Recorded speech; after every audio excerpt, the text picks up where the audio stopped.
La présidente du conseil syndical interdisait les visites après 20 heures, mais ses propres fêtes s'étiraient jusqu'à l'aube. Quand j'ai découvert son hypocrisie, tout un monde de mensonges s'est effondré, révélant une machination qui a choqué toute la copropriété. Une histoire de courage, de justice et de rédemption qui changera votre vision du pouvoir et de la communauté. Préparez-vous pour un voyage émouvant. Abonnez-vous à la chaîne, laissez un like et commentez d'où vous regardez cette incroyable transformation. Alors, vous croyez connaître le sens du mot hypocrisie? Laissez-moi vous raconter une histoire qui va vous faire bouillir le sang comme le mien. Vous savez, ce genre de personne qui invente des règles absurdes pour les autres, alors qu'elle-même fait ce qui lui chante. Eh bien, ma chère présidente du conseil syndical en était l'exemple parfait. Et moi, Hélène, une professeure de piano retraitée de 67 ans, qui avait toujours évité les conflits, j'ai fini par devenir son pire cauchemar. Imaginez, 20h15, un jeudi soir. Ma meilleure amie, Thérèse, sonne à la porte de mon appartement. Elle a apporté une bouteille de ce Bourgogne que nous adorons et quelques sablés maison dont elle seule a le secret. Un programme parfait pour deux dames qui voulaient juste papoter tranquillement. Mais avant que je puisse dire « entre », j'entends cette voix qui me donnait déjà des frissons. Les visites après 20 heures sont strictement interdites par le règlement de copropriété. C'était Marguerite, la présidente, avec ce ridicule porte-bloc qui semblait être une extension de son bras. Pour qui diable se prenait-elle? Une contrôleuse des impôts? Une agent de la DGSE? Je venais tout juste d'emménager dans la résidence des Tournesols après un divorce dévastateur qui avait mis fin à 40 ans de mariage. 40 ans, mais amis. Et tout ce que je voulais, c'était un peu de paix et de compagnie. Mais non, la gardienne des bonnes mœurs devait pointer le bout de son nez pour tout gâcher. Désolé, je ne connaissais pas cette règle, ai-je murmuré, tandis que je voyais les yeux de mon amie s'écarquiller de gêne. Elle a pris congé? Rapidement. Et je suis resté là, avec un goût amer dans la bouche qui ne venait pas du vin que je n'avais pas pu boire. En fermant la porte, j'ai vu la présidente noter une autre infraction sur son précieux porte-bloc. C'était la 3e ce mois-ci. Les 2 autres? Ah, celle-là était impardonnable. Recevoir mon fils venu m'apporter mes médicaments à 20h05 et laisser ma petite fille de 8 ans courir dans le couloir un dimanche après-midi où elle était venue me voir. Des crimes odieux, n'est-ce pas? Vous devez vous demander pourquoi ne pas protester? Pourquoi ne pas s'imposer? Eh bien, après mon divorce inattendu, ma confiance en moi était au même niveau que mes économies, pratiquement inexistantes. Quand votre mari depuis 4 décennies décide qu'il préfère vivre avec sa prof de pilates, 20 ans plus jeune, vous commencez à douter de tout, y compris de votre capacité à affronter une présidente de copro avec un complexe de dictateur. Pendant 35 ans, j'ai enseigné le piano à des enfants. J'ai toujours été patiente, organisée, méticuleuse. Mes élèves m'adoraient, mais aucun d'eux ne m'avait jamais vu perdre mon sang-froid. « Madame Hélène ne hausse jamais la voix », disait-il. S'ils me voyaient maintenant, planifiant une révolution contre la présidente de mon immeuble, ils n'en croiraient probablement pas leurs yeux. C'est la 3e semaine après l'incident avec Thérèse que l'hypocrisie a montré son vilain visage. Il était 23h un jeudi, et j'étais au lit, essayant de dormir en lisant un roman à l'eau de rose pour chasser les insomnies qui me poursuivaient depuis le divorce. C'est là que j'ai entendu. De la musique, des rires, des voix, tout venait. De l'appartement du dessus, justement là où vivait Sa Majesté la présidente Marguerite. Attendez une minute. Étais-je victime d'hallucinations auditives? La même femme qui interdisait les visites après 20 heures donnait une fête jusqu'à pas d'heure, pas d'hallucination du tout. La musique était si forte que je pouvais distinguer parfaitement une chanson de variété française bien connue. Et au bruit des talons sur le plancher, il y avait des gens qui dansèrent là-haut. Beaucoup de gens. J'étais furieuse, bien sûr, mais aussi confuse. Pourquoi personne ne se plaignait? Pourquoi personne ne frappait à sa porte pour exiger le silence? Le lendemain, toujours intrigué, j'ai frappé à la porte de ma voisine, Madame Dubois, une pâtissière retraitée de 78 ans qui vivait dans l'immeuble depuis plus longtemps que quiconque. « Ah, ma petite, ce n'est pas nouveau », a-t-elle chuchoté, me tirant à l'intérieur de son appartement, comme si nous étions en pleine opération secrète. Tous les jeudis, c'est la même chose, mais personne n'a le courage de l'affronter. Elle a déjà poussé 3 résidents à partir avec. Des amendes absurdes jusqu'à ce qu'ils craquent et vendent leur appartement. Ma mâchoire a failli tomber. Comment ça, poussé à partir? Madame Dubois m'a offert un café, de ceux bien serrés, à vous décaper les dents et m'a tout raconté. Ces 2 dernières années, depuis que Marguerite avait pris la présidence du conseil syndical, la résidence des Tournesols s'était transformée en un régime totalitaire digne d'un livre d'histoire. Règles arbitraires, amendes exorbitantes, persécutions personnelles. Et quiconque osait protester recevait encore plus d'amendes, jusqu'à abandonner et déménager. Mais pourquoi? Quel est son intérêt dans tout ça? Ai-je demandé, en avalant ce café qui ressemblait plus à du carburant de fusée. Personne ne sait vraiment, répondit Madame Dubois. Mais il y a des rumeurs concernant un homme qui vient à ces fêtes, un politicien local intéressé par le terrain, à côté de la résidence. Et c'est là, à ce moment précis, en buvant un café fort, en compagnie d'une dame qui faisait les meilleures madeleines du quartier, que mon sang a vraiment commencé à bouillir. J'étais peut-être fragilisé par le divorce, peut-être peu sûr de moi, peut-être avais-je passé ma vie à éviter les confrontations. Mais une chose que j'ai apprise en 4 décennies de mariage, c'est de reconnaître quand quelqu'un manigance quelque chose. Et mon flair pour les embrouilles s'est mis à hurler comme une sirène d'incendie. J'ai décidé d'enquêter. Et zut alors, qui aurait cru qu'à 67 ans, je deviendrais une détective amateur? J'ai commencé à tout noter dans un petit carnet. Oui, un vrai carnet à spirale parce que ce dinosaure ici préfère encore le stylo au smartphone. Date des fêtes, horaires, intensité du bruit, nombre approximatif de personnes d'après le son des voix. Les jeudis, j'ai commencé à observer discrètement la porte de son appartement. Les prospectus de livraison à domicile ont commencé à faire partie de ma collection de preuves. Pizza pour 15 personnes, sushi pour un groupe, 2 bouteilles de whisky de marque. Pendant ce temps, Monsieur Antoine, un monsieur de 82 ans ayant des difficultés à se déplacer, recevait une amende parce que son fils arrivait à 20h10 pour l'aider avec ses médicaments. L'hypocrisie était si flagrante qu'elle me rendait presque sourde. Au goûter du jeudi, une tradition locale où les dames du quartier se réunissaient pour les potins et les petits gâteaux, j'ai commencé à sonder les autres résidentes de l'immeuble. La plupart baissèrent la voix quand le sujet était la présidente. « Elle a des yeux et des oreilles partout », m'a dit Madame Joséphine, une veuve de 74 ans qui habitait au premier étage. Même le gardien lui rapporte qui reçoit des visites après l'heure. J'ai aussi appris que le traditionnel repas annuel des voisins de la copropriété, une fête qui avait lieu depuis plus de 15 ans, avait été annulé par la présidente sous prétexte de bruit excessif. Le repas avait lieu le samedi, à 16h. Quel bruit excessif cela pouvait-il être? Le son des gens qui mâchent? 2 semaines plus tard, lors d'une autre fête de la présidente, j'ai décidé d'être plus audacieuse. Je suis montée à son étage sous le prétexte de lui emprunter du sucre. Le plus vieux truc du monde, je sais, mais ça marche toujours. Quand elle a ouvert la porte, j'ai failli m'étouffer en voyant la scène. Ce n'était pas seulement une réunion mondaine, c'était une présentation d'affaires en plein déroulement.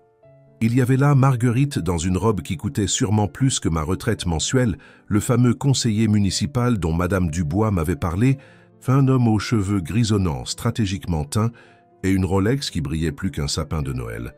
Et 3 autres hommes en costume, tous penchés sur ce qui ressemblait à des plans et des documents de la copropriété. En me voyant, Marguerite a failli renverser son verre de vin. En quelques secondes, son visage est passé de la surprise au sourire le plus faux que j'ai jamais vu. « Hélène, quelle agréable surprise! Venez, joignez-vous à nous. Nous avons juste une petite réunion entre amis. » Amis, cela ressemblait plus à une réunion de gangsters locaux préparant un mauvais coup, mais je suis entré, bien sûr. La curiosité l'a emporté sur le bon sens. Et pendant qu'elle cherchait le sucre dont je n'avais même pas besoin, j'ai discrètement laissé mon téléphone enregistré dans mon sac. Oui, cette dame aux cheveux gris a appris à utiliser la technologie à son avantage. Pendant les 20 minutes que j'ai passées là, servi de petits fours qui n'étaient certainement pas au menu d'une livraison ordinaire, j'ai capté des bribes de conversation sur la valorisation du terrain, une expropriation avantageuse, et comment convaincre les résidents récalcitrants. Le conseiller municipal qui s'est présenté comme Monsieur Richard Martin, conseiller de quoi Dieu seul le sait, parlait de faciliter l'approbation d'un projet au conseil municipal qui bénéficierait à tous les acteurs impliqués. Quand je suis sorti, avec un paquet de sucre et des informations bien plus précieuses, ma tête bouillonnait. Il était clair qu'une machination était en cours. Mais quoi exactement? Et comment le prouver? La réponse a commencé à apparaître le mois suivant, quand j'ai remarqué un schéma dans les fêtes. Elles avaient toujours lieu après les réunions au conseil municipal, où le fameux projet, dont je savais maintenant qu'il s'agissait de la construction d'un centre commercial, était discuté. Grâce au site de la mairie, j'ai découvert que le terrain jouxtant notre résidence était essentiel pour le projet. Et qui était l'un des principaux investisseurs? Devinez, Monsieur Richard Martin, le conseiller municipal à la Rolex étincelante. Le tableau se formait dans ma tête comme un puzzle macabre. Marguerite rendait délibérément la vie des résidents infernales pour qu'ils vendent leurs appartements à bas prix, dévalorisant ainsi la copropriété pour faciliter une future vente du terrain commun. C'était un plan aussi sale qu'efficace. Mais il manquait encore des preuves concrètes. Mon petit carnet d'annotations et mes enregistrements audio ne suffiraient pas à convaincre les autres résidents, encore moins pour une action en justice. C'est alors que le destin ou le karma, pour les plus spirituels, a décidé de me donner un coup de pouce. Un jeudi pluvieux, pendant une des fêtes de la présidente, il y a eu une panne de courant dans tout le quartier. Le générateur de l'immeuble, qui aurait dû se mettre en marche automatiquement, n'a pas démarré. Pourquoi? Parce que la présidente avait supprimé le contrat de maintenance pour réduire les charges de la copropriété.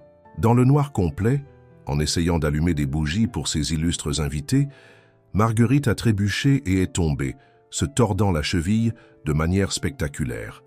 Les cris furent si forts qu'ils réveillèrent même Madame Gertrude, du 501, qui était partiellement sourde et dormait avec son appareil auditif éteint. J'ai été l'une des premières à arriver à son appartement, la trouvant par terre, entourée d'invités paniqués qui ne voulaient clairement pas être identifiés dans cette situation. Le conseiller municipal avait déjà disparu, laissant derrière lui sa mallette dans sa hâte de ne pas être associé au scandale. En bonne samaritaine que ma mère m'a appris à être, même si à ce moment-là, j'étais plutôt une détective opportuniste, je me suis proposé pour l'accompagner à l'hôpital. Pendant le trajet en taxi et l'attente aux urgences, Marguerite, sous l'effet des antidouleurs, est devenue étonnamment loquace. Entre les gémissements et les plaintes sur l'incompétence des médecins, elle a révélé bien plus qu'elle n'aurait... « Cet imbécile de Richard m'a promis que j'aurais 10% du projet immobilier », a-t-elle murmuré les yeux mi-clos. 10% d'un centre commercial de plusieurs millions. Vous imaginez ce que ça représente? Plus que ce que je gagnerais en 20 ans comme présidente de cet immeuble de vieux râleurs. J'ai continué à alimenter sa conversation, posant des questions apparemment innocentes, tout en enregistrant tout sur mon téléphone. Elle a raconté comment elle avait modifié le règlement de copropriété sans approbation en assemblée générale, comment elle corrompait le gardien pour signaler les infractions de manière sélective et comment elle prévoyait d'utiliser un rapport technique falsifié pour déclarer que l'immeuble avait besoin de rénovation hors de prix, forçant ainsi davantage de résidents à vendre. Quand nous sommes revenus à la résidence des Tournesols, Marguerite avec la cheville dans le plâtre et moi avec des preuves explosives, je savais que le moment d'agir était arrivé. Mais il y avait toujours le problème de mon aversion pour les confrontations.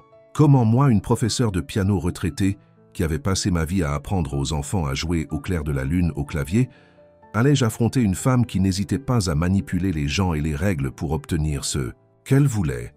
La réponse est venue sous la forme de Madame Dubois et de son café fort.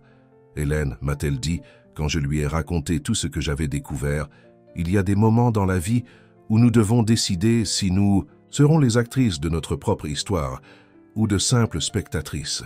Vous avez peut-être 67 ans, mais il n'est jamais trop tard pour découvrir votre courage. Et vous savez quoi? Elle avait raison. J'avais perdu mon mariage, ma sécurité financière, une partie de mon estime de moi. Mais je ne perdrai pas ma dignité ni ne permettrai à cette femme de continuer à nuire à des gens comme Monsieur Antoine, qui pouvaient à peine marcher, et encore moins déménager. Les jours suivants, pendant que Marguerite se remettait chez elle, j'ai commencé à rendre visite discrètement à chaque résident de l'immeuble. Du 101 au 604, je frappais à chaque porte, apportant souvent un gâteau maison comme prétexte à ma visite. Je partageais mes découvertes, montrais les enregistrements, expliquais la machination. Certains se sont méfiés au début. Après tout, j'étais la nouvelle de l'immeuble. Mais quand j'ai présenté l'enregistrement de la présidente droguée aux analgésiques avouant ses plans, même les plus sceptiques sont restés bouche bée. Mais que pouvons-nous faire? Demandez-moi beaucoup, avec ce ton de défaite que les gens acquièrent quand ils se sentent impuissants depuis trop longtemps. Elle a des contacts, elle a le gardien de son côté, elle connaît des gens influents. Je souriais et répondais « Nous avons quelque chose de bien plus puissant, la vérité. Et le nombre. Nous sommes 40 appartements contre une présidente corrompue. » En parallèle de mes visites diplomatiques, j'ai fait 2 découvertes cruciales. D'abord, j'ai trouvé dans la buanderie commune, oui, cet endroit où personne ne veut rester plus longtemps que nécessaire, des documents oubliés par la présidente avant son accident. Parmi eux, une copie du règlement de copropriété original qui prouvait les modifications non autorisées. Et tenez-vous bien, un contrat préliminaire entre elle et une société du conseiller municipal détaillant sa commission pour faciliter la vente du terrain.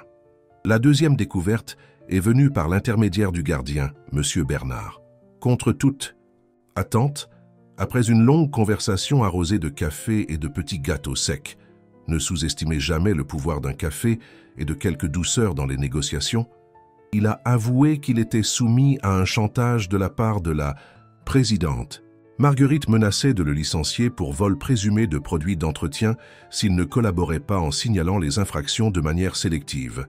À 63 ans, soutenant une épouse malade, M. Bernard ne voyait pas d'autre option.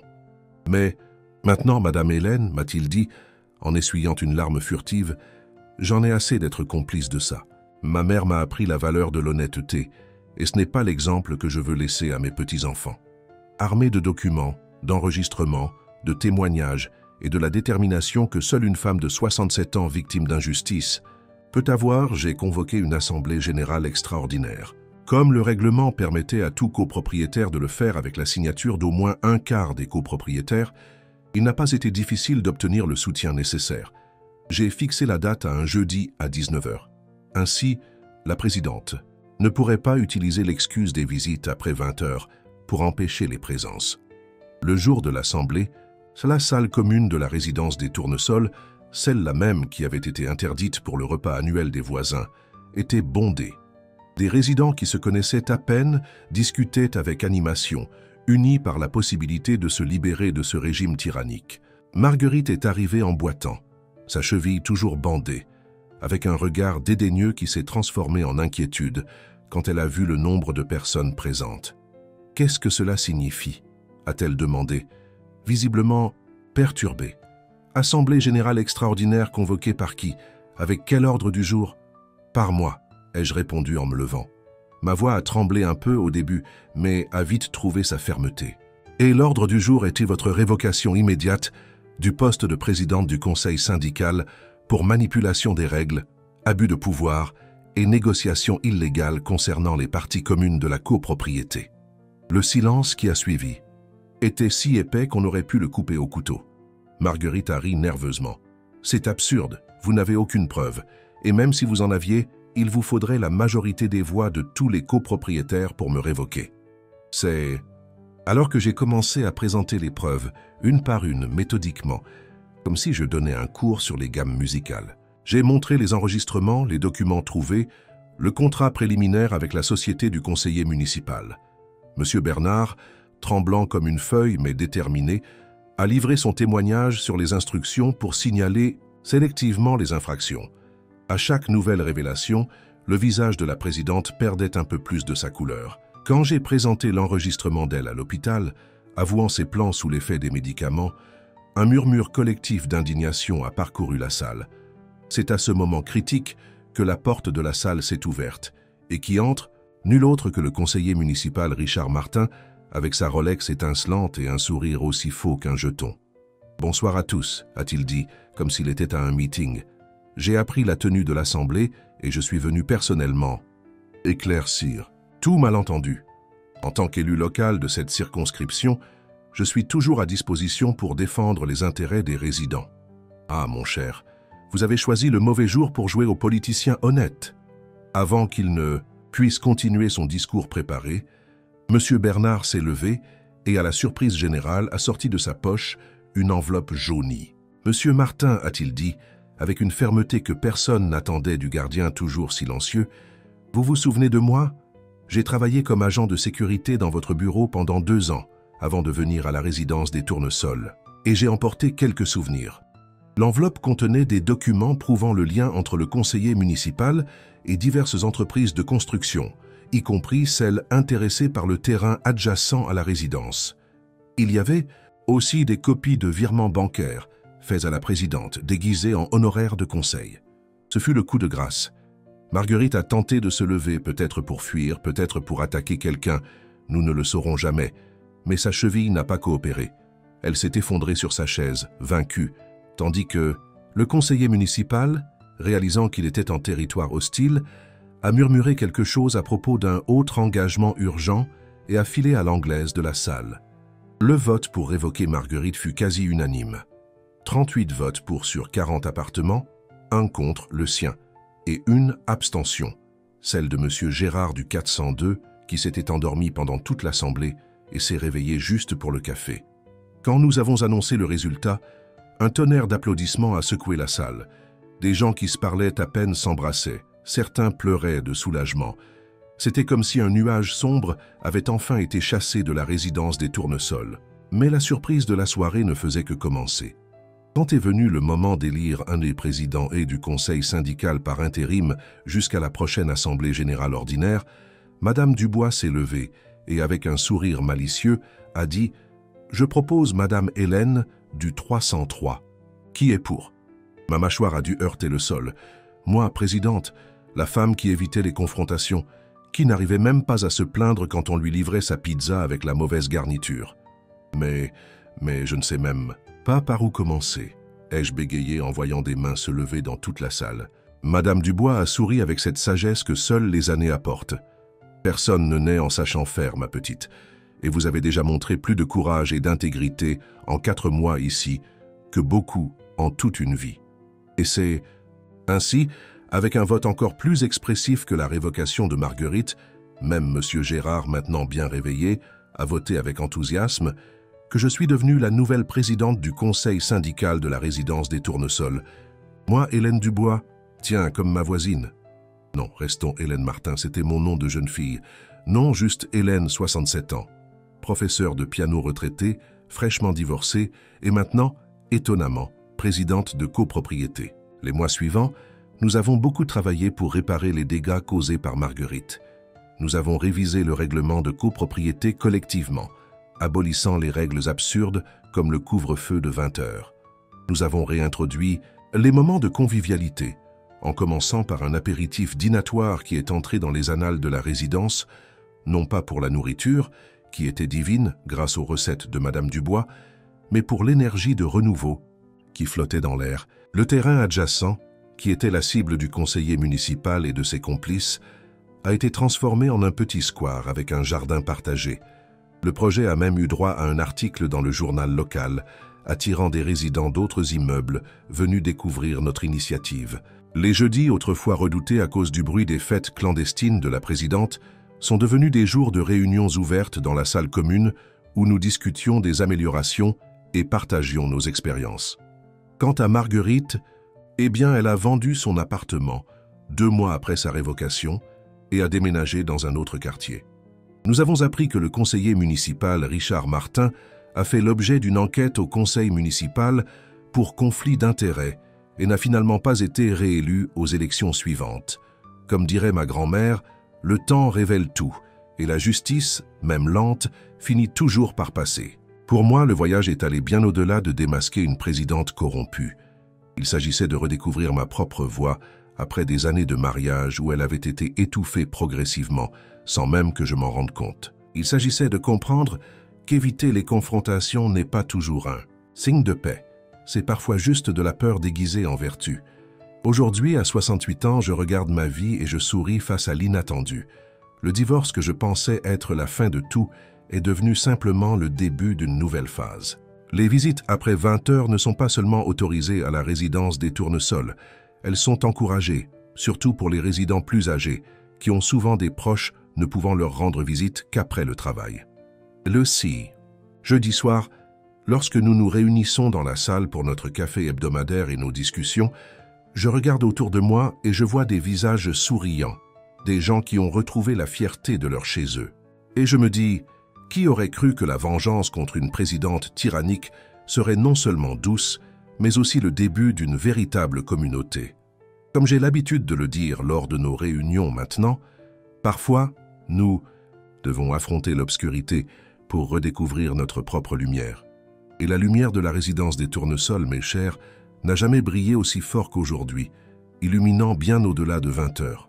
Et vous, avez-vous déjà été confronté à une injustice qui semblait trop grande pour être combattue? Croyez-moi, il n'est jamais trop tard pour découvrir votre propre force. J'ai trouvé la mienne à 67 ans, et ce ne fut que le début d'une révolution qui a transformé non seulement un immeuble, mais toute une communauté. Parce qu'en fin de compte, une dame avec un petit carnet, de la détermination et la vérité de son côté peut être plus puissante que n'importe quelle présidente autoritaire avec son porte-bloc. Ah, et la prochaine fois que quelqu'un essaiera de vous imposer des règles absurdes, tout en les enfreignant lui-même, souvenez-vous de l'histoire de la présidente Marguerite et de la professeure Hélène. Certaines révolutions ne commencent pas avec de grandes armées, mais avec une dame aux cheveux gris qui a simplement décidé qu'elle en avait assez de se taire. Et vous, n'en avez-vous pas assez de vous taire?